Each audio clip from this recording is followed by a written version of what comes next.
Welcome to Qlik Saas. So you've just been invited or you've just received your license. First, look for this email from Qlik Saas that says, let's get started. I am going to create my password following the definitions provided. Then I'll choose to accept the terms and conditions once I've read them. Here I'm choosing the region where my tenant is located. Since I'm in the US, I'm picking the US region. You have the option to pick whatever region fits your needs. Please take note at the top my tenant URL, W59, and also try to bookmark this page. So I'm going into a management console where I can manage and see all the users in this tenant. Right now it's only me. And I can also see the licenses and the permissions for each and every user. I have a professional license, which is shown on the right. But now I want to invite a new user. We make it super simple to do. All you have to do is write the email addresses of the users that are going to take advantage of your tenant, as many emails as you want. Or maybe you can bring your own IDP if you have that also. To really show you how a new user is going to have this experience, I'm going to go into incognito mode and then come in as a user that's totally new to this SaaS tenant. I get the same email as you see, the let's get started email as this new user. However, in this case, this new user, Takomolafe, already has a prior Qlik Saas account. So I need to reset the password because I forgot my password and then log back in with this new password. What you'd see is I'll be brought into my, first I'll have to log back in with my new password.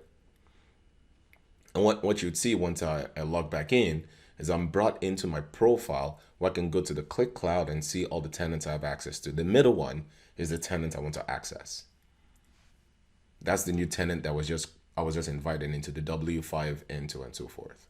So I'm in this new tenant that this user brought me in, and now this user is going to log back in, and we're going to see that this user can see me and him. So he can see both of us, and he can also see the licenses we have permissions to. So both professional licenses for both users. Now let's see how we can seamlessly collaborate, how these two users can build apps together and so forth. I go into Explore, add a space, and I'm going to create a space where I and this new user can both collaborate together on. Created a space, and I'm going to create the app. Super simple, write the name of the app. I can choose to add a description if I want.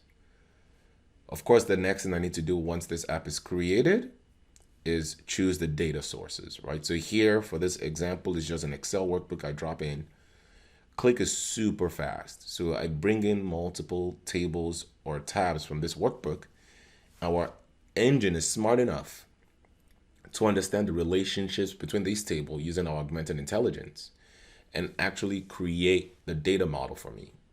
Now I can choose to go to Insights and have Qlik Saas build for me the charts or dashboards that it thinks are relevant to my use case. Super powerful. Now I've brought in, I'm adding multiple charts based on the suggestions from the Insight Advisor, and you can see I have a full dashboard ready to share with my user TomCom. Let me do some minor edits to this app. You can see right now this sheet is private, but I'm going to add an icon because I want it to look beautiful. The sheet I created is private, and this is important because we include and provide governance. So as I add this new user to this space I created, so we can both collaborate, and I give this new user admin and permission rights, this new user still can't see those sheets I've created.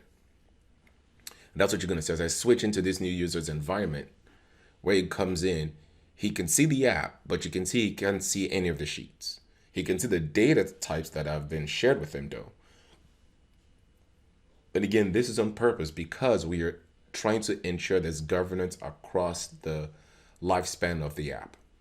Now this user, going back into the original user, he can choose to make this sheet public. And once he does this, now the other user, as you can see, simultaneously has access to that sheet. This is how Qlik Saas ensures that your apps, your sheets, your data is totally governed all the time. And Qlik Saas, unlike other tools, we give you full capabilities based on regardless of who is the developer or not. See, I was able to ninja back and forth, search for a particular product ID, and even take advantage of our insights advisor by asking questions in simple English and getting the answers returned in a particular dashboard without having to have some powerful license type. Thank you.